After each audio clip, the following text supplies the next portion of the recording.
Hello students, आज हम colligative properties का नया टॉपिक करेंगे। हमने 3 कोलिगेटिव प्रॉपर्टी पहले कर चुके हैं, relative lowering vapour pressure, elevation of boiling point and depression of freezing point. आज हम पढ़ने वाले ऑस्मोटिक प्रेशर। तो ऑस्मोटिक प्रेशर पढ़ने से पहले हम पढ़ेंगे ऑस्मोसिस होता क्या है। तो चलो स्टार्ट करते हैं वीडियो को। तो पहला टॉपिक आ रहा है हमारा ऑस्मोसिस। ठीक है, हमें पढ़ना है ऑस्मोटिक प्रेशर। वैसे हम पहला टॉपिक पढ़ रहे हैं osmosis. And what is osmosis. तो ऑस्मोसिस को समझने के लिए हम देख लो, हम यहाँ पे एग्जांपल लेते हैं। हमें पता है ये हमारे पास एक क्लोज कंटेनर है। क्या है? एक क्लोज कंटेनर। इसके अंदर ये लिक्विड वाटर फिल्ड है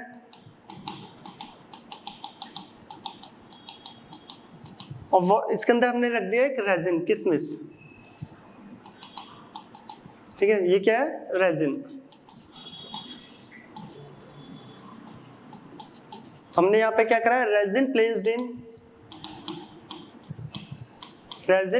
इन वाटर। तो हम किशमिश को पानी के अंदर रखते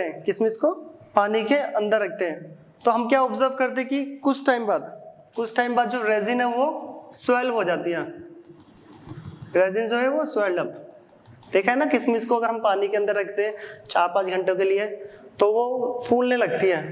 क्या हो जाती है? स्वेल। ऐसा क्यों? क्योंकि देखो अब यहाँ पे कॉन्सेप्ट को समझना। बाहर हमने रखा था इसमें वाटर जो कि डाइल्यूटेड है, जो कि क्या है? डाइल्यूटेड। ये वाटर है। और जो रेजिन होती है ये वाटर की कंपेयर में क्या है? काफी कंसंट्रेटेड। क्यों? देखो रेजिन के अंदर क्या क्या होता है? सुक्रोज, अमीनो एसिड्स, वो सारे प्रोटीन्स वगैरह, ग्लूकोज, सुक्रोज सब प्रेजेंट है। तो रेजिन जो है, रेजिन कंसंट्रेटेड हुई, इसके कंपेयर में वाटर क्या हो गया? Fully diluted. तो कौन ज्यादा डाइल्यूट है? ये डाइल्यूट है और ये कंसंट्रेटेड है। तो यहाँ पे हो क्या रहा है? जैसे ही आपने रेजिन को वाटर के अंदर रखा, जो वाटर है, वाटर कौन है? सॉल्वेंट। वाटर का मूवमेंट होने लग गया किसके अंदर? Dilute to concentrated. किसके थ्रू? Dilute to concentrated. तो ऑस्मोसिस होता है क्या है कि जो सॉल्वेंट का मूवमेंट होता है डाइल्यूट सॉल्यूशन से कंसंट्रेटेड। बाहर वाटर डाइल्यूटेड है और जो रेजिन है, मैं दोबारा बता दूं, किशमिश जब खाते हैं तो मीठी मीठी सी लगती है, उसके अंदर sucrose, glucose, proteins, amino acid काफी चीजें प्रेजेंट होती है। तो रेजिन कंसंट्रेटेड हुई, बाहर डाइल्यूटेड। तो वाटर का मूवमेंट हो रहा है डाइल्यूट से कंसंट्रेशन की तरफ, वो भी अपने आप स्पॉन्टेनियसली। यहाँ पे कोई एक्सटर्नल एजेंसीज वर्क नहीं कर रही है, ये सारा प्रोसेस स्पॉन्टेनियसली हो रहा है।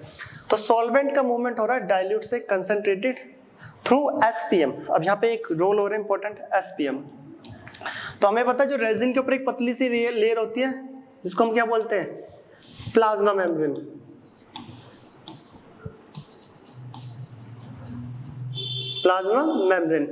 और जो ये ऑस्मोसिस हो रहा है किसके थ्रू हो रहा है? प्लाज्मा मेम्ब्रेन के थ्रू। तो आज हम ये भी पढ़ने वाले कि प्लाज्मा मेम्ब्रेन क्या होता है और कितने टाइप्स के हैं, यहाँ पे वो भी करेंगे। तो देखो यहाँ पे हो क्या रहा है? Spontaneous flow of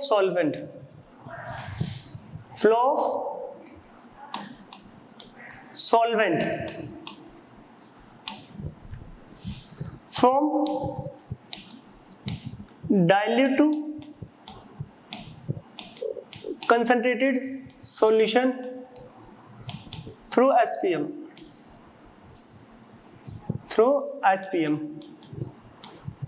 is called osmosis. यहाँ पे डाइल्यूट से कंसंट्रेटेड, देख लो ना, यहाँ समझना, स्पॉन्टेनियसली फ्लो हो रहा है अपने आप डाइल्यूट से कंसंट्रेटेड की तरफ। किसके through? SPM, semi permeable membrane, जिसे प्लाज्मा मेम्ब्रेन भी बोलते हैं। इस प्रोसेस को बोलते हैं हम ऑस्मोसिस। क्या बोलते हैं? ऑस्मोसिस। इसको वापस समझते दूसरे और मेथड से, देख लो। अभी जो रेजिन है, स्वेल रेजिन, जो ये स्वेल रेजिन है, तो अब हम क्या कर रहे हैं? Swell resin placed in brine solution brine solution. What is brine solution? NaCl के सॉल्यूशन को हम ब्राइन सॉल्यूशन बोलते हैं, ठीक है। इसको किस में रखा गया? ब्राइन सॉल्यूशन में। 1 मिनट कलर चेंज कर लेता है। तो ये कंसंट्रेटेड NaCl का सॉल्यूशन है, क्या आ गया? Brine solution. इसको बोल सकते हैं कंसंट्रेटेड NaCl सॉल्यूशन, ठीक है। ये क्या है? Concentrated Na solution. इसमें नमक प्रेजेंट है, नमक का पानी या नमक का घोल बोल लो। उसके अंदर हमने रख दिया इस बार जो ये रेजिन स्वेल हुई थी 4-5 घंटे, जो आपने पानी में किशमिश को रखा था, फूल गई थी, उस फूली हुई किशमिश को हमने नमक के पानी में रख दिया। अब बताओ कौन ज्यादा डाइल्यूटेड है और कौन ज्यादा कंसंट्रेटेड? देखो बाहर लिखा हुआ है ये कंसंट्रेटेड है, और रेजिन क्या होगी इस केस में? डाइल्यूटेड, क्योंकि उसके अंदर पानी भर चुका है काफी ज्यादा अमाउंट में। तो रेजिन डाइल्यूट है और जो बाहर है एटमॉस्फेयर वो कंसंट्रेटेड है। तो अब यहाँ पे क्या होगा? यहाँ पर same as it is solvent का मूवमेंट होता है। सॉल्वेंट कौन है यहाँ? वाटर। सॉल्वेंट का मूवमेंट होएगा डाइल्यूट से कंसंट्रेटेड की तरफ। देख लो, spontaneous flow of solvent from dilute to concentrated की तरफ थ्रू SPM। और कुछ टाइम बाद ये जो फूली हुई किशमिश थी ये वापस क्या हो जाएगी? पिचकना स्टार्ट कर देगी। तो रेजिन विल बी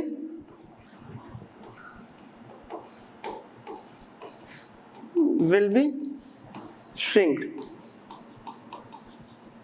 ठीक है। जो रेजिन होगी श्रिंक हो जाएगी। और रेजिन यहाँ पे क्या थी? Resin will be swell. तो यहाँ पे हमें पता चल रहा है जो ऑस्मोसिस होता है क्या है? ऑस्मोसिस में स्पॉन्टेनियस फ्लो होता है सॉल्वेंट का डाइल्यूट टू कंसंट्रेटेड। याद रखना कहाँ से? डाइल्यूट से कंसंट्रेशन की तरफ स्पॉन्टेनियस फ्लो होता है ओनली सॉल्वेंट पार्टिकल का। और किसके थ्रू? SPM के थ्रू। अब जो रेजिन थी उसके ऊपर एक लेयर होती है सेमी परमिएबल मेम्ब्रेन, जिसे प्लाज्मा मेम्ब्रेन भी बोलते हैं, ठीक है। उसके थ्रू यहाँ पे मूवमेंट होता है डाइल्यूट से कंसंट्रेशन। याद रखना है डाइल्यूट से कंसंट्रेशन। इसलिए किशमिश को अगर आप पानी में रखोगे तो कुछ टाइम बाद वो फूल जाती है, क्योंकि सॉल्वेंट उसके अंदर जा रहा है। और उसी किशमिश को, फूली हुई किशमिश को अगर आप NaCl के सॉल्यूशन में रखते हैं तो पिचक जाती है, वापस श्रिंक हो जाती है। क्यों? क्योंकि सॉल्वेंट डाइल्यूट से कंसंट्रेटेड, मतलब बाहर की तरफ आ रहा है। तो ये होता है हमारा ऑस्मोसिस। क्या होता है? ऑस्मोसिस। और भी एग्जांपल देख लो। अब एग तो देखा होगा, जो बॉइल्ड एग, हम बॉइल्ड एग ले रहे हैं। बॉइल्ड एग की जो आउटर लेयर होती है कैल्शियम कार्बोनेट की, उसको हटाने के लिए डाइल्यूट HCl के साथ उस डिप कर दो, तो आउटर लेयर उसमें HCl के साथ रिएक्ट करके कैल्शियम क्लोराइड बना देती है। और एग के जो अंदर एक पतली सी लेयर होती है मेम्ब्रेन, ठीक है, वो आपकी सेल मेम्ब्रेन होती है। सेल मेम्ब्रेन में छोटे छोटे माइक्रोस्कोपिक पोर्स होते हैं, ठीक है, उसी से सॉल्वेंट पास आउट होता है। तो एग को अब हम रख रहे हैं किसके अंदर? ये एग है हमारे पास, वही बॉइल्ड एग है जिसकी आउटर लेयर अभी मेम्ब्रेन बची हुई है, ठीक है। ये एग है, लिख देते सी के अंदर। उसी बॉइल्ड एग जिसकी आउटर लेयर अभी है मेम्ब्रेन, झिल्ली जिसे बोलते हैं, तो उसको एक बार मैं रख रहा हूँ वाटर में।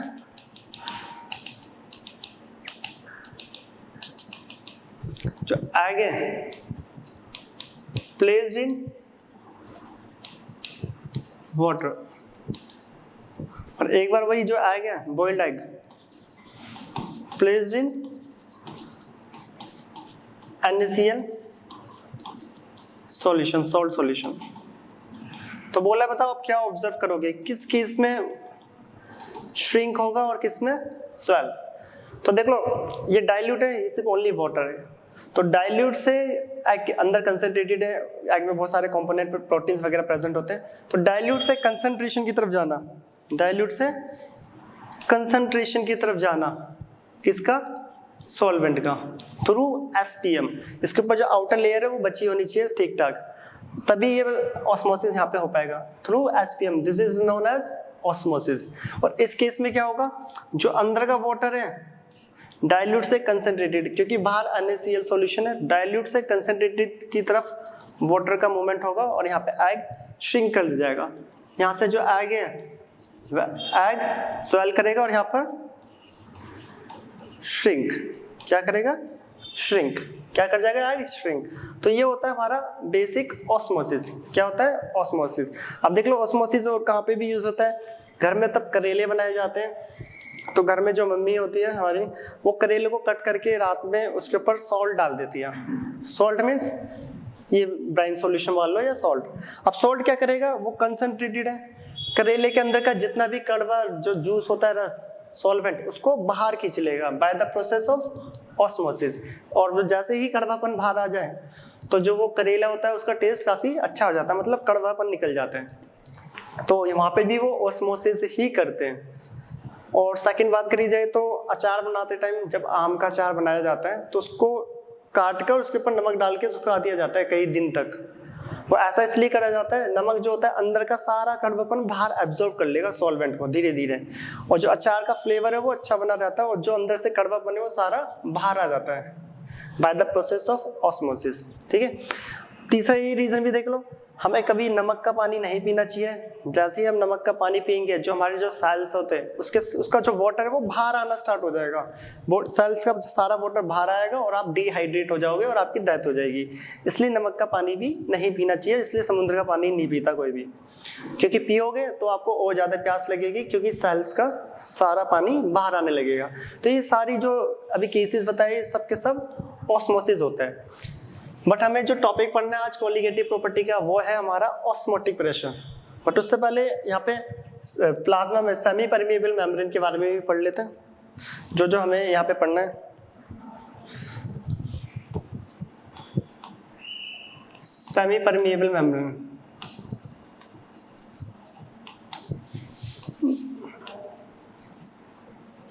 इसको सेलेक्टिवली परमिएबल मेम्ब्रेन बोलते हैं। बायो में आप पढ़ते हो, सेलेक्टिवली इसलिए बोलते हैं तो ये सेल के अंदर किस कंपोनेंट को एंटर करना है और किसको बाहर जाना है ये परमिट देता है उसको, इसलिए इसको बोल देते हैं सेलेक्टिवली परमिएबल मेम्ब्रेन। ये सेलेक्ट करेगा सेल के अंदर किसको जाना है अंदर और किसको बाहर आना है।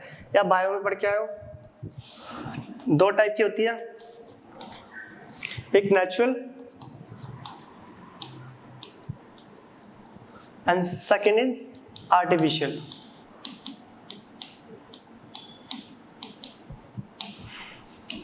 अगर मैं आर्टिफिशियल की बात करूं, copper ferrocyanide,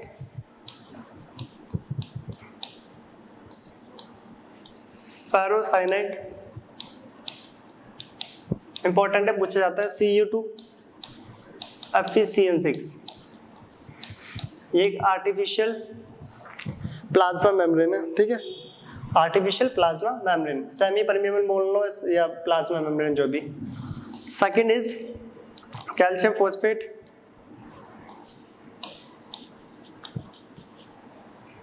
PHOS, phosphate, and third is parchment paper,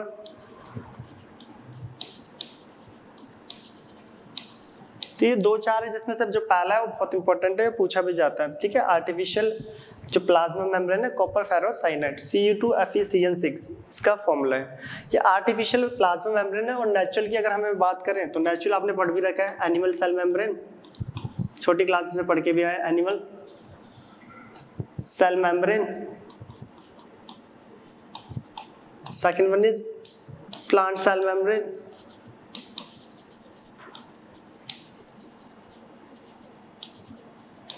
and third one is, हाँ ये इंपॉर्टेंट है, pig's bladder is most common animal cell membrane, animal cell membrane. ये थोड़ा इंपॉर्टेंट है। ठीक है, जो पिग सुअर जिसे बोलते हैं पिग, उसका जो ब्लैडर होता है, ब्लैडर, ठीक है ब्लैडर, तो उसकी जो मेम्ब्रेन होती है वो सबसे कॉमन एनिमल सेल मेम्ब्रेन है जो यूज करी जाती थी, और आज भी अब तो आर्टिफिशियल भी आ चुकी है। ठीक है, तो ये कुछ एग्जांपल है, नेचुरल में एनिमल, प्लांट, पिग ब्लैडर, और आर्टिफिशियल में copper ferrocyanide, parchment paper, calcium phosphate and ETC। तो ये होती है सेमी परमिएबल मेम्ब्रेन, दो टाइप की, natural and artificial, natural and artificial. तो अब हम पढ़ते हैं, ये तो था ऑस्मोसिस होता क्या है, अब हम कर रहे हैं ऑस्मोटिक प्रेशर। ठीक है, हमारा टॉपिक है यहाँ पे ऑस्मोटिक प्रेशर। ऑस्मोटिक प्रेशर के लिए आपको ये ऑस्मोसिस पता होना चाहिए, तभी फाइंड कर पाओगे कि ऑस्मोटिक प्रेशर होता क्या है। तो जो फोर्थ कोलिगेटिव प्रॉपर्टी थी हमारी, कोलिगेटिव प्रॉपर्टी, जो कि है ऑस्मोटिक प्रेशर, पाई से रिप्रेजेंट करते हैं, ठीक है। ऑस्मोटिक प्रेशर को अब हम समझते हैं। तो ये मेरे पास एक कंटेनर है, ये बीच में लगा हुआ है SPM. SPM means semi permeable membrane. तो एक तरफ में ले लेता डाइल्यूट सॉल्यूशन,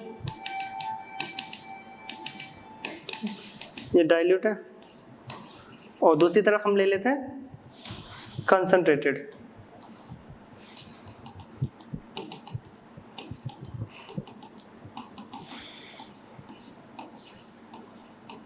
ठीक है, ये डाइल्यूट है और ये concentrated.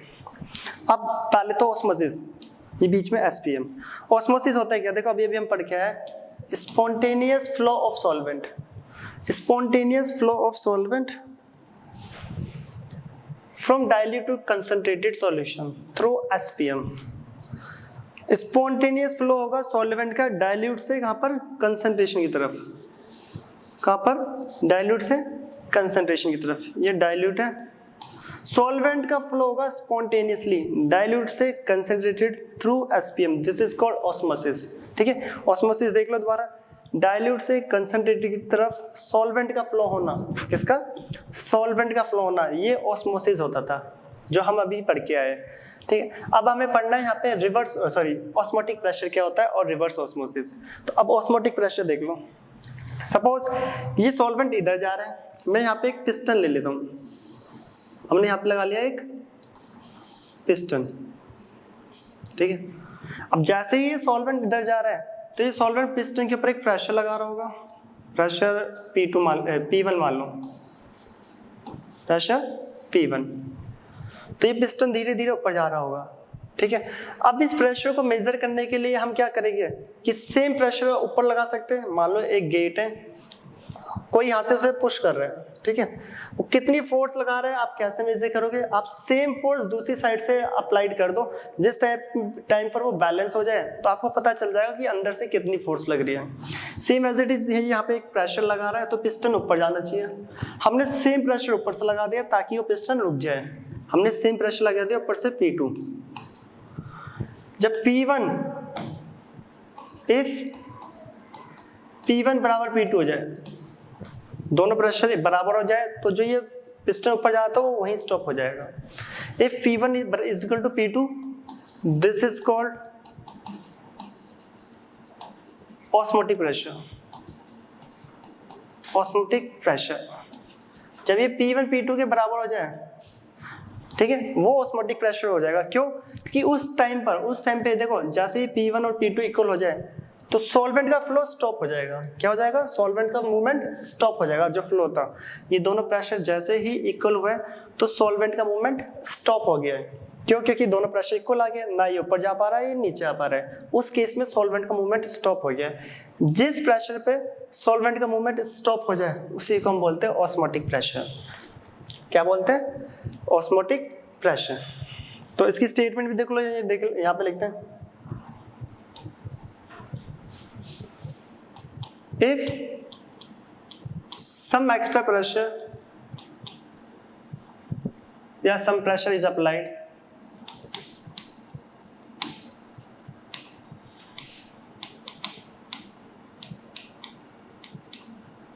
this pressure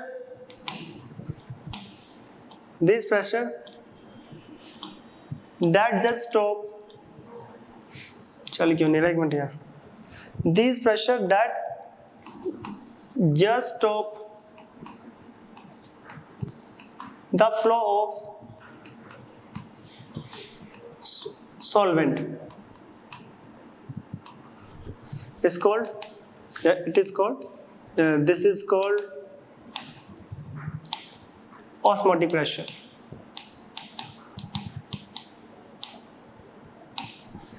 if some pressure is applied, this pressure that just stop the flow of solvent, this is called osmotic pressure. या बोल सकते हैं if some pressure is applied on solution side, ये concentrated solution side, this pressure that just stop the flow of solvent. आपने कुछ pressure लगाया और वो प्रेशर सॉल्वेंट के, देखो लिखा भी है, this pressure just stop the flow of solvent, ये सॉल्वेंट के फ्लो को स्टॉप कर दें, और वही होता है आपका this is called osmotic pressure. और वो कब होगा? जब P1 किसके बराबर होगा? P2 के, या बोल सकते हो P2 is equal to P1, ठीक है। This is called osmotic pressure. Osmotic pressure को किससे रिप्रेजेंट करते हैं? पाई। तो अब बताओ सॉल्वेंट वहां जाना बंद हो जाएगा, और ये हमने लगा लिया कि सॉल्वेंट कितना प्रेशर लगा रहा था, उसी को हम बोल देंगे ऑस्मोटिक प्रेशर, क्योंकि दूसरे साइड से प्रेशर ने उसको स्टॉप कर दिया है। ऑस्मोटिक प्रेशर को पाई से रिप्रेजेंट करा जाता है, और osmotic pressure is equal to होता है एक्सपेरिमेंटली CRT, और बोल सकते हैं कंसंट्रेशन को मोलरिटी के टर्म में MRT, ठीक है। Pi is equal to MRT। हम यहाँ पर मोलरिटी है, C कंसंट्रेशन जिसे बोलते हैं, ठीक है। R universal gas constant, universal gas constant, T temperature, T temperature. अब गैस कांस्टेंट यहाँ ATM और बार वाला ज्यादातर यूज होते हैं। तो R की बेसिक यूनिट तो आपको पता ही है, value 8.314 joule kelvin inverse mole inverse, और ATM के टर्म में 0.082, 82 के बाद 1 भी आता है, ठीक है। Litre ATM kelvin inverse mole inverse, और R की जो तीसरी वैल्यू होती है वो 0.083 litre bar kelvin inverse mole inverse. Calories वगैरह में भी होती है, वो आगे कराते रहेंगे। तो ये R की वैल्यूज हैं। तो पाई इज इक्वल टू होती है CRT, या एक्सपेरिमेंटल शो हुआ है कि जो पाई इज इक्वल टू होता है वो डायरेक्टली प्रोपोर्शनल कंसंट्रेशन, ठीक है, जो कि pi is equal to CRT बोल सकते हो, या फिर M इज मोलैरिटी। तो ऑस्मोटिक प्रेशर क्या होता है ये आपको समझ आ गया होगा। वो प्रेशर जिसने फ्लो ऑफ सॉल्वेंट को स्टॉप कर दिया हो, वही होता है ऑस्मोटिक प्रेशर। फिगर के थ्रू देखा जाए तो P1 जब P2 के इक्वल हो जाए, वो कहलाएगा हमारा ऑस्मोटिक प्रेशर। अब ये ऑस्मोटिक प्रेशर के यूजेस देख लो। Osmotic pressure method,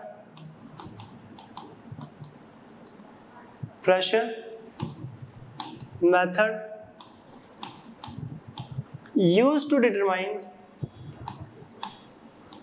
determine the molar mass of, कहाँ पे यूज करा जाता है? मोलर मास ऑफ प्रोटीन्स के मोलर मास निकालने में, proteins, polymers and macromolecules,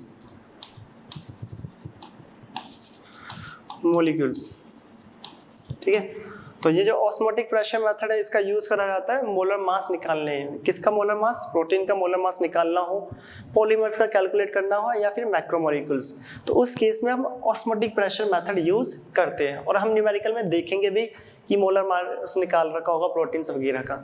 second, ये फॉर्मूला याद रखना, अभी इस पर न्यूमेरिकल्स भी करेंगे। सेकेंड देख लो इसको, चलो अभी और ओपन करके कर लेते हैं। तो ये MRT आ गया, मोलरिटी हमें पता है। नेक्स्ट स्लाइड ले रहे हैं, नोट कर लो पहले, अच्छे से देख लेना, इंपॉर्टेंट है। Pi is equal to MRT, M जो कि मोलरिटी होता है, फॉर्मूला होता है number of moles of solute upon volume of solution litre. Solute के number of moles given mass WB, solute को B से लिखते हैं, मोलर मास और वॉल्यूम V। तो ये वैल्यू अगर मैं यहाँ पुट करूँ तो pi is equal to MRT था, M की जगह पे आ गया WB, ये V है, V, ठीक है, volume, upon MV VRT।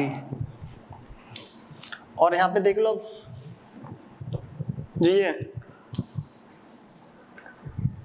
Density mass upon volume, वही वेट अपॉन वॉल्यूम। ये हो जाएगा, डेंसिटी को रो से लिख रहे हैं, R/mv। तो पाई का यहाँ पे जो फॉर्मूला है वो आ गया रो RT। रो यहाँ पे क्या है, डेंसिटी। देखो W/V डेंसिटी, ठीक है, W/V डेंसिटी। तो पाई का एक और फॉर्मूला आ गया रो RT। और यहाँ पर भी अगर मैं एक चीज कॉमन देख लो, जो ऑस्मोटिक प्रेशर है, ऑस्मोटिक प्रेशर जो कि पाई है, इज रेसिप्रोकल या inversely proportional to, inversely proportional to the molar mass of solute, that is mv। that is mv, ठीक है। तो ऑस्मोटिक प्रेशर जो होता है, अब चारों कोलिगेटिव प्रॉपर्टी में क्या कॉमन था, हर लेक्चर में बताया था, चारों की चारों कोलिगेटिव प्रॉपर्टी रेसिप्रोकल है या इनवर्सली प्रोपोर्शनल है मोलर मास ऑफ सॉल्यूट के। तो कोई पूछे कि चारों कोलिगेटिव प्रॉपर्टीज में क्या कॉमन है, तो ये इसमें कॉमन है। तो यहाँ से पता चल गया कि कोलिगेटिव प्रॉपर्टी जो होती है सारी वो रेसिप्रोकल होती है मोलर मास ऑफ सॉल्यूट। याद रखना, चारों की चारों जो कोलिगेटिव प्रॉपर्टीज है वो रेसिप्रोकल होती है मोलर मास ऑफ सॉल्यूट, ठीक है। तो यहाँ पे देख लो, इसे नोट करके important, all colligative properties Cp is reciprocal to molar mass of solute. ये कॉमन है इसमें, ठीक है, मोलर मास ऑफ सॉल्यूट। तो अब आते हैं वापस इसी पे, ऑस्मोटिक प्रेशर पे। तो हमने देखा osmotic pressure pi equal to MRT, जिसे CRT भी बोलते हैं, और इसका यूज करा जाता है प्रोटीन, पॉलीमर्स और मैक्रोमोलिक्यूल्स का मोलर मास फाइंड आउट करने के लिए। अब इसके एडवांटेजेस भी देख लो, ये भी पूछ लिया जाता है एग्जाम में कि advantages of osmotic pressure method. तो advantages,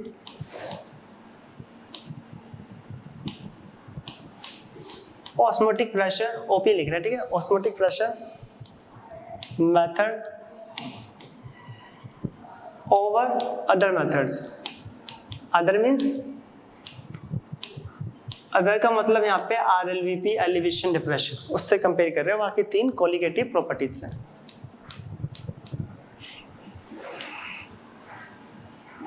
first, its magnitude is very high, very large, even when dilute solution।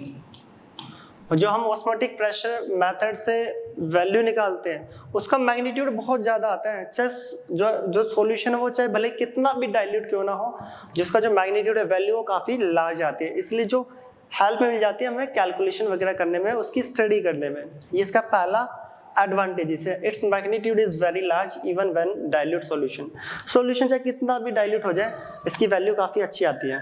Second, it measure around room temperature. Osmotic pressure method को रूम टेम्परेचर पे मेजर कर लेते हैं, ये भी इसका एक एडवांटेज है, बहुत important. Third, molarity of solution used instead of molality. Third, इसका ये एडवांटेजेस है, यहाँ पे मोलैरिटी यूज करते हैं, बाकी तीन प्रॉपर्टीज में हम मोलैलिटी करते थे। मोलैरिटी यूज करते हैं तो इससे क्या होगा, ये वॉल्यूम के अकॉर्डिंग वेरी करेगा और टेम्परेचर के अकॉर्डिंग भी, जिससे कि हम अलग अलग टेम्परेचर पे अलग अलग वैल्यू फाइंड आउट कर सकते हैं, क्योंकि जो मोलैरिटी होता है वो टेम्परेचर डिपेंडेंट क्वांटिटी है। तो ये इसके कुछ एडवांटेजेस हैं जो कि पूछ ले जाते हैं एग्जाम्स वगैरह में ऑस्मोटिक प्रेशर मेथड के। तो ये इसका फॉर्मूला था। ये हमने देखा कि जो ऑस्मोटिक प्रेशर है और जो कोलिगेटिव प्रॉपर्टी है सारी, ये कॉमन चीज है इसमें, ठीक है, वो रेसिप्रोकल होता है मोलर मास ऑफ सॉल्यूट। बाकी ये इसके एडवांटेजेस, इसे नोट कर लो। अब हम करेंगे आइसोटोनिक, हाइपोटोनिक और हाइपरटोनिक क्या होता है, समझते हैं, छोटे छोटे बेसिक से टर्म्स हैं। फिर आएगा रिवर्स ऑस्मोसिस, ठीक है। तो अब हम करते हैं अगला, आइसोटोनिक सॉल्यूशन। बेसिक से पॉइंट से पता होना चाहिए, टू सॉल्यूशंस, तो आइसो का मतलब होता है सेम, आइसो का मतलब होता है सेम, आइसो मीन्स सेम। जैसे आइसोमर्स में पढ़ते हैं ना, आइसोमर्स, तो वहां पे same atomic number but different formulas, same molecular formula but different structures, ठीक है, और फॉर्मूलाज भी बोल सकते हो। तो आइसोटोनिक मतलब जिन सॉल्यूशन का सेम ऑस्मोटिक प्रेशर होता है उसे हम बोलते हैं आइसोटोनिक। कलर क्या है ये रहा। If two solutions having same osmotic pressure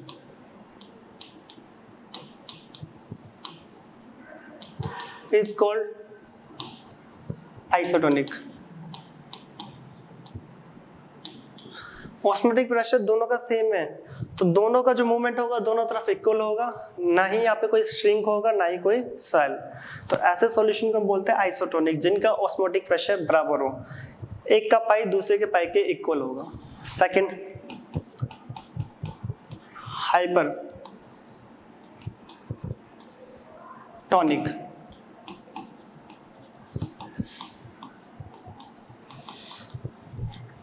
तो इसको समझने के लिए देखो लिख लिया, if a cell placed in NaCl solution, हमने एक सेल को NaCl सॉल्यूशन में रखा है और वहां पे क्या है, जो इसकी जो कंसेंट्रेशन है, its mass by volume percentage, bracket लगा दो, it's mass by volume percentage greater than 0.9%, ठीक है। जिसका मास बाय वॉल्यूम परसेंटेज है वो ज्यादा 0.9% देन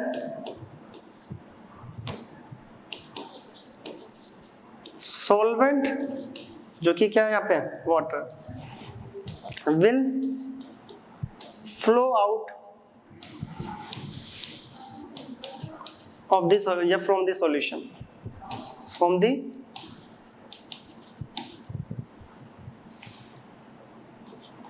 cell.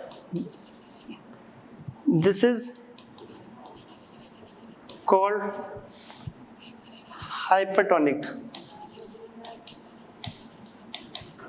सॉल्यूशन। अगर आपके पास एक सेल है जो कि एक NaCl सॉल्यूशन में रखा है, जिसका जो मास बाय वॉल्यूम परसेंटेज है वो 0.9 से ज्यादा है, तो उस केस में मतलब 0.9 से परसेंटेज ज्यादा है NaCl की, तो जो NaCl का सारा जो सेल रखा हुआ है NaCl में, तो क्या होगा, देखो ऐसे समझ लो, इस सेल को रखा हुआ है, ये NaCl है, 0.9 greater than 0.9 mass by volume percentage, ठीक है, ग्रेटर देन का साइन है। तो इस केस में क्या होगा, सेल का जो सारा वाटर है ये बाहर आ जाएगा, वाटर, और उस केस में जो सेल होगा यहाँ पे लिखो देयरफॉर, तो cell will be shrink,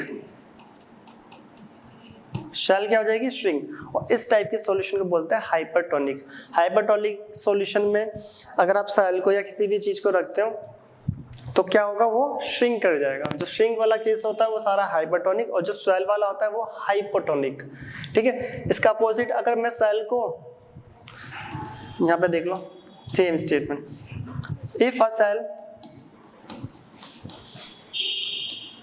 placed in NaCl solution,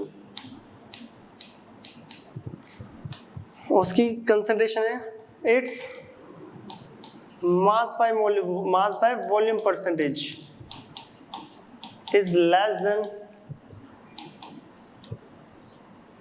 0.9%। Greater पे क्या होता था? श्रिंक, क्योंकि जो सॉल्वेंट है वो सेल से बाहर आ रहा था, तो then solvent will flow out from the cell, या आउट ऑफ द सेल लिख लो, ठीक है, आउट ऑफ द सेल या फ्रॉम द सेल, ठीक है। तो वहां पे क्या होता? श्रिंक। और इस केस में क्या होगा? देन सॉल्वेंट, सेम स्टेटमेंट लिख रहे हैं, देन सॉल्वेंट विल फ्लो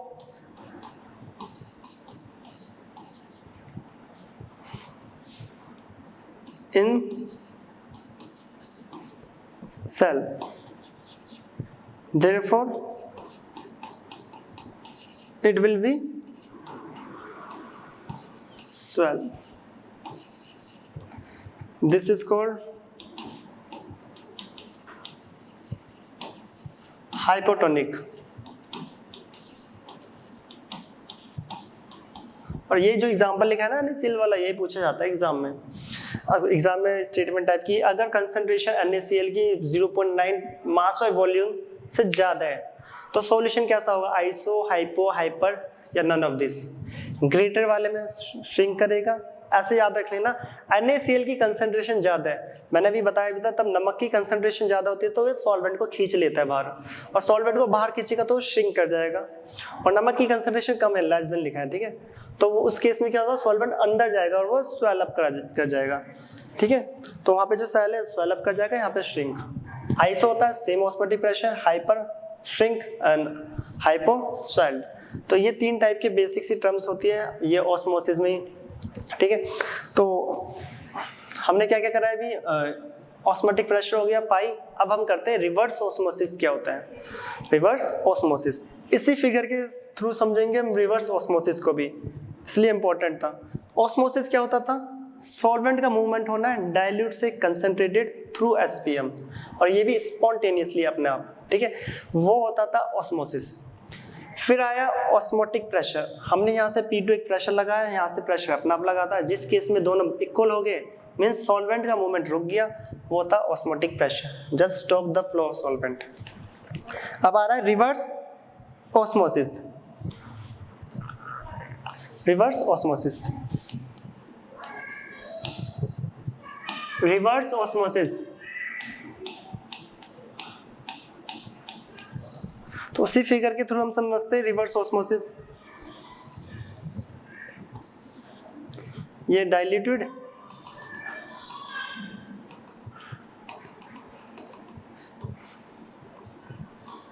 ये कंसंट्रेटेड।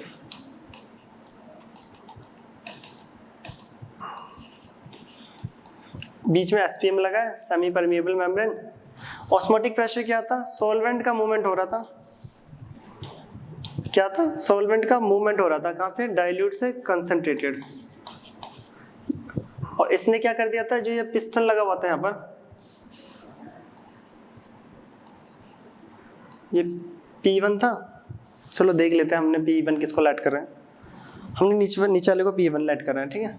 तो P1 एंड P2, जब P1 P2 के बराबर आ रहा था तो फ्लो ऑफ सॉल्वेंट स्टॉप हो जा रहा था, यस और नो? क्योंकि यहाँ से एक प्रेशर लग रहा, सेम प्रेशर हमने ऊपर से लगा दिया, उस केस में क्या हो गया था? सॉल्वेंट का मूवमेंट स्टॉप, जिसको हमने ऑस्मोटिक प्रेशर बोला था। अब आता है reverse osmosis. If P2 is greater than P1, this is called, ये फिगर याद रखना, रिवर्स ऑस्मोसिस।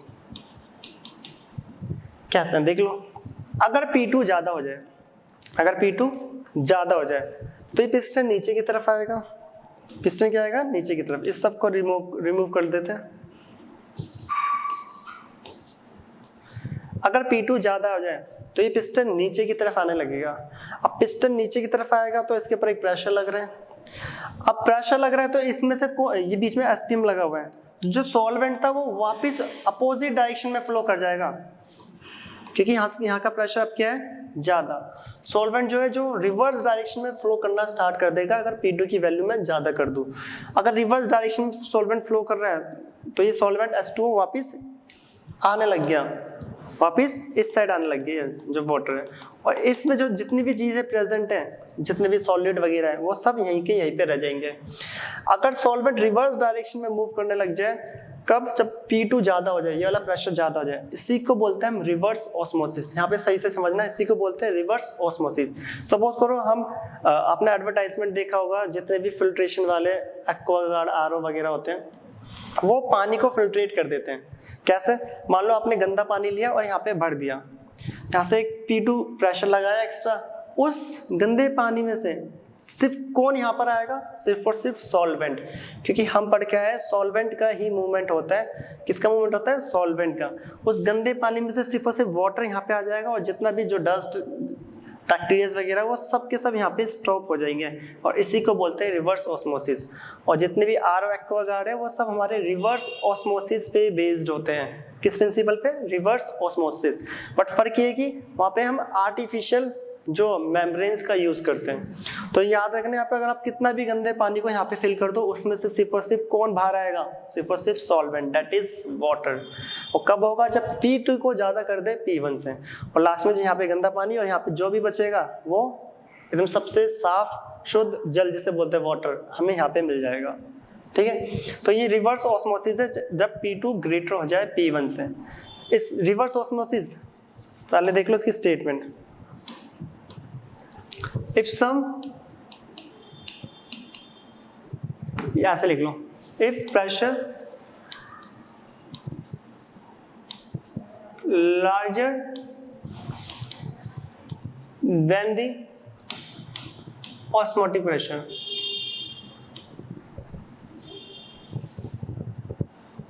larger लिख लो या some extra pressure applied, दूसरी टाइप्स चलो लिख लेते हैं। If some extra pressure applied on solution side,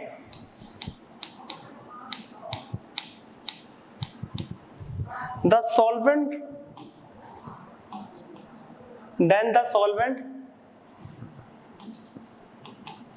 जो सॉल्वेंट है कौन है? Solvent water, flow in reverse direction, if some extra pressure applied on solution side, यहाँ पे हमने extra pressure लगाया, then the solvent flow in reverse direction, this is known as, this phenomena is known as reverse osmosis. This phenomena is known as reverse osmosis. याद रखना, ये बहुत important है। अगर P2 ज्यादा हो जाए तो यहाँ पे से सिर्फ कौन आएगा इस डायरेक्शन में? सिर्फ और सिर्फ सॉल्वेंट, दैट इज वाटर। याद रखना P2 is greater than P1। कई बार ये फिगर बना के भी मिल जाता है ऐसे क्वेश्चन करके कि P2 ग्रेटर देन P1, तो बताओ क्या है? ऑस्मोसिस है या रिवर्स ऑस्मोसिस है या ऑस्मोटिक प्रेशर है? ठीक है, P2 ज्यादा हुआ P1 से तो ये रिवर्स डायरेक्शन में आ रहा है, दैट इज रिवर्स ऑस्मोसिस। अब ये यूज कहाँ पे होता है? देखो, डिसैलिनेशन ऑफ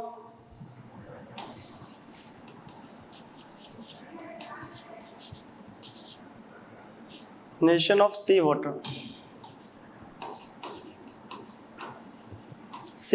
वाटर, समुद्र के पानी को मीठा पानी बनाना। मतलब आप यहाँ से सी वाटर इसके अंदर आ रहा है, प्रेशर P2 इंक्रीज हुआ, उस सी वाटर में से सिर्फ और सिर्फ सॉल्वेंट यहाँ पे आ जाएगा, सारे सॉल्ट्स वो यहीं पे रुक जाएंगे। तो समुद्र की पानी को भी अगर आपको मीठा पानी बनाना है, उसमें से सॉल्ट्स को निकालना है, तो हम रिवर्स ऑस्मोसिस का यूज करेंगे। कैसा भी पानी हो, चाहे गंदे से गंदा, रिवर्स ऑस्मोसिस से साफ हो जाएगा। तो याद रखना एग्जांपल भी, डिसैलिनेशन ऑफ सी वाटर, इसको बोलते हैं समुद्र की पानी को जब मीठा बनाया जाता है उस प्रोसेस को। तो ये था हमारा osmosis, osmotic pressure and reverse osmosis. तीनों क्या होता है अब हम करते हैं इसके न्यूमेरिकल्स। ठीक है, तो इंपॉर्टेंट है ये, फोर्थ कोलिगेटिव प्रॉपर्टी है। तो अब हम कर रहे हैं न्यूमेरिकल स्टार्ट। तो एक बार ये नोट कर लो, अब करते हैं हम न्यूमेरिकल्स। तो पहला क्वेश्चन यहाँ पर आ रहा है, क्वेश्चन रीड कर देता हूँ पहले मैं, सबको शायद दिख रहा होगा ये क्वेश्चन, एक minute.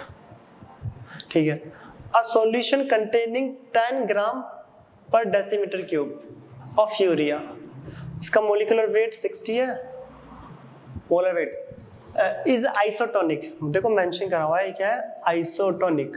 Isotonic means same osmotic pressure with a 5% solution of non volatile solute, ठीक है। The molecular mass of this non volatile solute. अब क्या क्या है हमें बोला, एक सॉल्यूशन कंटेनिंग 10 ग्राम पर डेसीमीटर क्यूब ऑफ यूरिया, एक तरफ सॉल्यूट यूरिया और एक सॉल्यूट, दोनों ही सॉल्यूट है याद रखना, दूसरा सॉल्यूट है नॉन वोलेटाइल। यूरिया का हमें मास दे रखा है WB, ये W दे रखा है मास WB, ठीक है, कितना है 10 ग्राम। मोलर मास हमें पता है यूरिया NH2CO NH2 फॉर्मूला होता है 60 ग्राम पर मोल।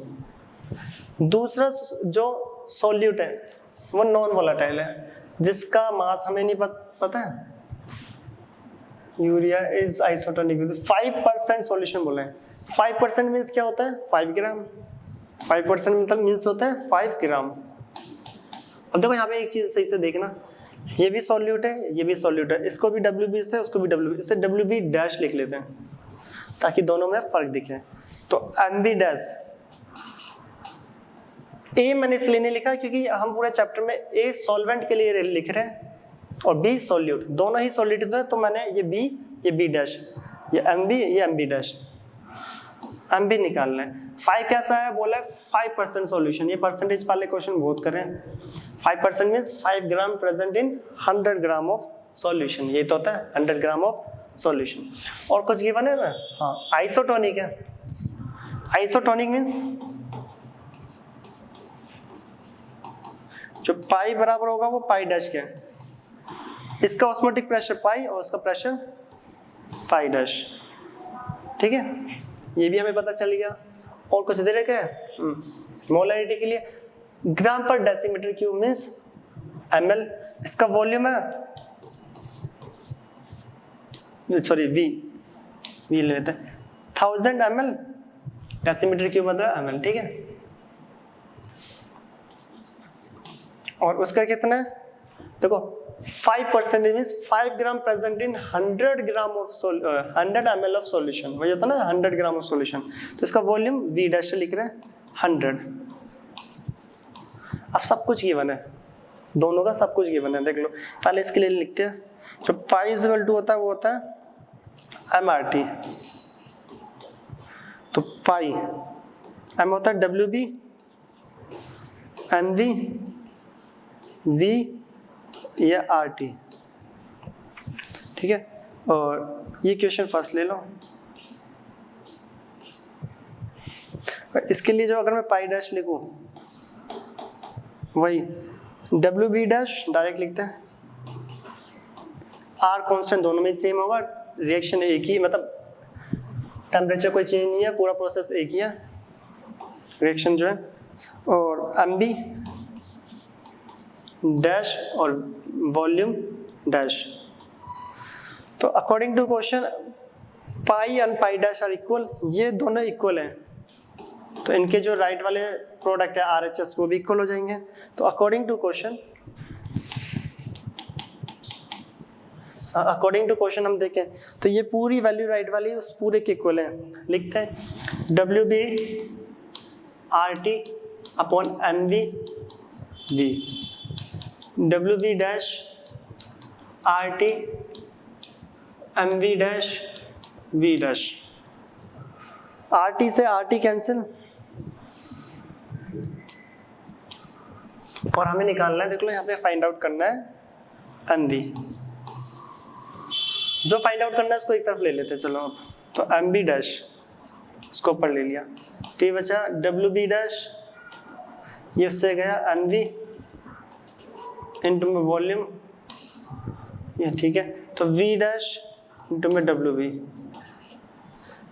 सारी वैल्यूज गिवन है, हम पुट करते हैं। WB डैश 5 ग्राम, MV 60, वॉल्यूम 1000 ml, ये देखो ये रहा 1000, ये 100 है और WB कितना है 10। 3 0 से ये 3 0 के 5 6 जा 30 1 0, तो 300 ग्राम आया नॉन वोलेटाइल सॉल्यूट का। मोलर मास पूछा था ना, हाँ ग्राम पर मोल, तो 300। तो ऑप्शन कौन सा 250 350 300, option number B is correct. तो जो आइसोटोनिक पढ़ा था ना वो इस टाइप के न्यूमेरिकल्स में भी आ जाता है। आइसोटोनिक दे रखा होगा तो मीन्स पाई जो फर्स्ट है वो पाई सेकंड के इक्वल हो जाएगा। तो याद रखना ये क्वेश्चन में गिवन था, मैं बाकी सब तो गिवन नहीं था, बिल्कुल यही समझना था मेन। सेकंड, ठीक है, 18 gram of glucose and 6 gram of urea are dissolve in 1 litre of aqueous solution. एक तरफ ग्लूकोज है, लिख देता हूं ग्लूकोज, और दूसरा है यूरिया, दोनों ही सॉल्यूट है, इनको डिसॉल्व करा जा रहा है 1 लीटर एक्वस सॉल्यूशन। इसका WV 18 ग्राम, MB ग्लूकोज का मोलर मास होता है 180 ग्राम मोल इनवर्स, ठीक है। डिसॉल्व करा जा रहा है sorry and 6 gram of urea, WB dash ले लेते हैं दोबारा, ठीक है, डैश। ए इसलिए नहीं लिख रहे, मैं दोबारा बता रहा हूँ क्योंकि ए को हमने पूरे चैप्टर में सॉल्वेंट से लिखा है, फिर आधों को कंफ्यूजन हो जाएगी सॉल्वेंट की। तो इसका 6 ग्राम और MB डैश 60 ग्राम, इन दोनों को डिसॉल्व करा जा रहा है वॉल्यूम 1 लीटर। वॉल्यूम कितना है 1 लीटर ऑफ सॉल्यूशन। टेम्परेचर है 27 डिग्री सेल्सियस, केल्विन में करें तो 300 आ जाएगा, 27 प्लस 273।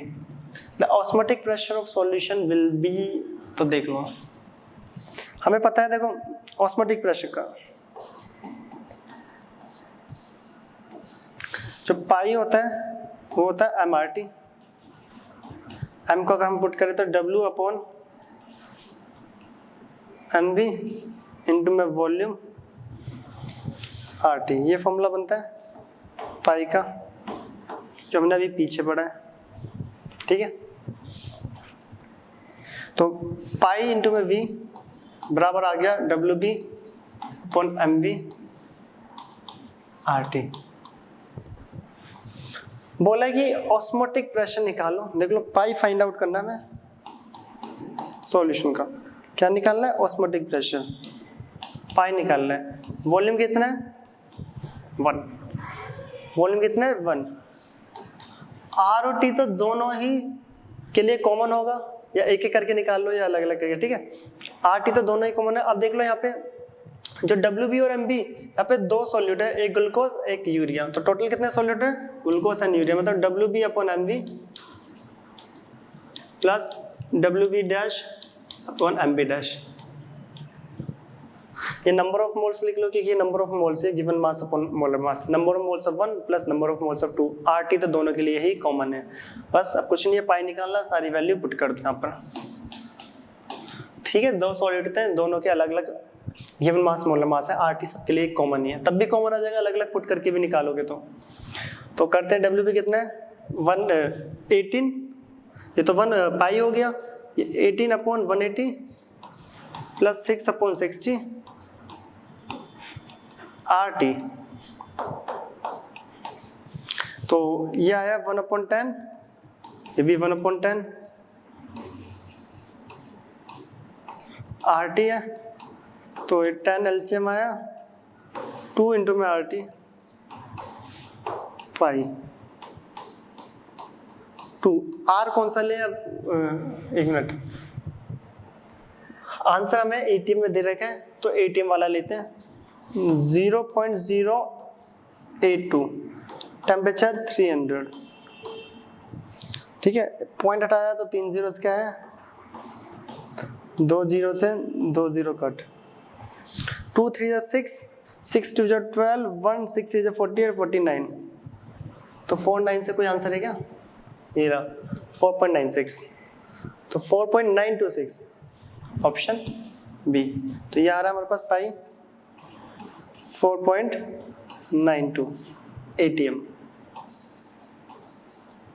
ATM, ठीक है 4.92 ATM। देख लो 3 2 जा 6, 6 को इससे करेंगे तो 492, नीचे पॉइंट भी था, तो ये हो गया आंसर कितना 1 2 3 4.926 ATM। तो ये हमारा है क्या पाई जो हमने निकाला था। तो ये क्लियर। अब करते हैं नेक्स्ट। ठीक करा था ना, काटा वाटा सही है। ठीक है नेक्स्ट। तो आंसर बी इसका करेक्ट। तो याद रखना इस टाइप के भी क्वेश्चन आते हैं जब देखो दो डिफरेंट सॉल्यूट है और दोनों का वॉल्यूम एक है, वॉल्यूम सेम था बट दोनों का गिवन मास मोलर मास अलग था, तो आप इसको ऐसे कर सकते हो। नेक्स्ट आ रहा है find out the osmotic pressure of 0.25 m। पाई निकालना है। Find out the osmotic pressure of 0.25 m। Concentration जो कि मोलैरिटी है कितनी दे रखी है 0.25। एक्वा सॉल्यूशन ऑफ यूरिया, ठीक है यूरिया है तो MB कितना हो गया 60 ग्राम पर मोल इनवर्स। यूरिया का मोलर मास फॉर्मूला आता है NH2CO NH2। R की वैल्यू ने इस बार गिवन दे रखी है 0.082 litre ATM kelvin inverse mole inverse, और कैलोरीज में भी वो दोनों में दे रखी है। ठीक है पाई निकालना है, तो ये तो हो ही गया क्वेश्चन बिल्कुल इजी। टेम्परेचर दे रखा है क्या, हाँ टेम्परेचर दे रहा 27 डिग्री सेल्सियस मीन्स 300 केल्विन। कि डिग्री सेल्सियस को केल्विन में करते हैं तो 273 प्लस, तो जो कि 300 आ जाएगा। अब हमें पता है फॉर्मूला वी नो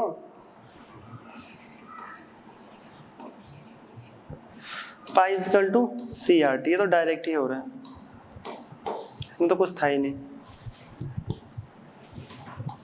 C कितना है 0.25 कंसंट्रेशन, C बोल लो या MRT, ठीक है एक ही होता है।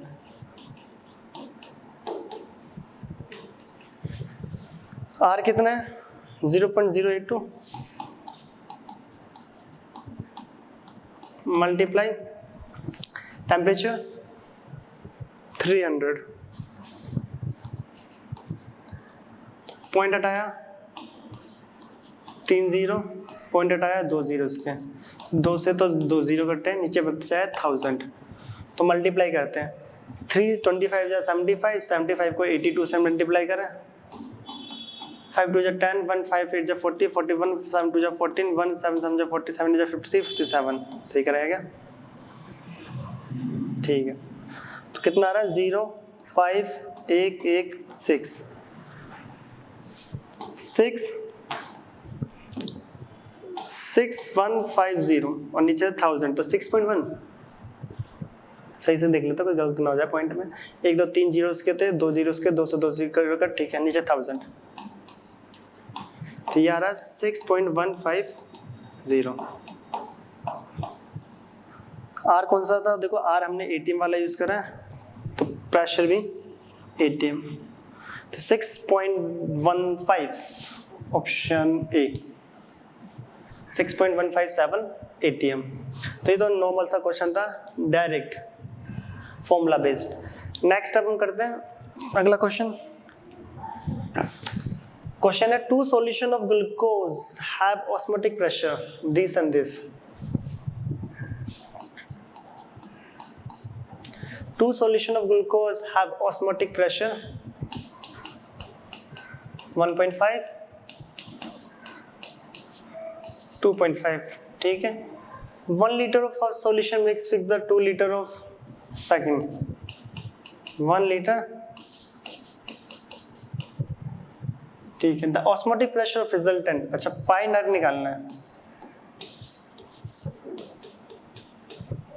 तो यहाँ पे एक नया फॉर्मूला देख लो, इसको पीछे कराना था, चलो यहाँ पे लिख लेते हैं। If two solution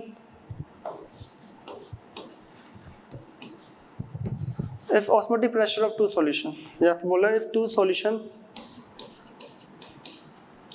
are mixed then net resultant, ये फॉर्मूला होता है याद रखना, ऑफ ऑस्मोटिक प्रेशर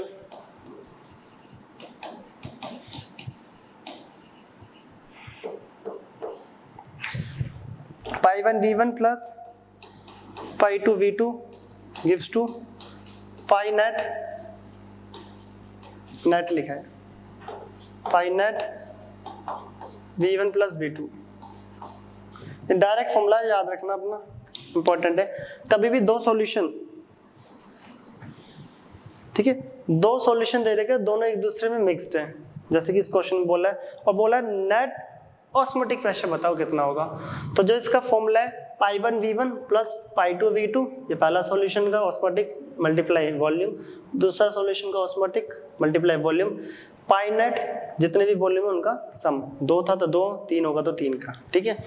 तो पाई 1 प्लस V1 प्लस V2, इस फॉर्मूले से ये क्वेश्चन सॉल्व होगा। ये पीछे लिखवाना था, कोई नहीं, यहाँ पे आ गया, कर लेते हैं। अब देखते हैं यहाँ पर क्या क्या है, सारी गिवन है, देखो बिल्कुल इजी क्वेश्चन है। तो पाई 1 कितना है, करते हैं दिस फॉर्मूला अप्लाइड। तो पाई 1 कितना है 1.5, चलो दोबारा लिख लेते हैं फॉर्मूला, पाई 1 V1 प्लस पाई 2 V2 पाई नेट V1 प्लस V2।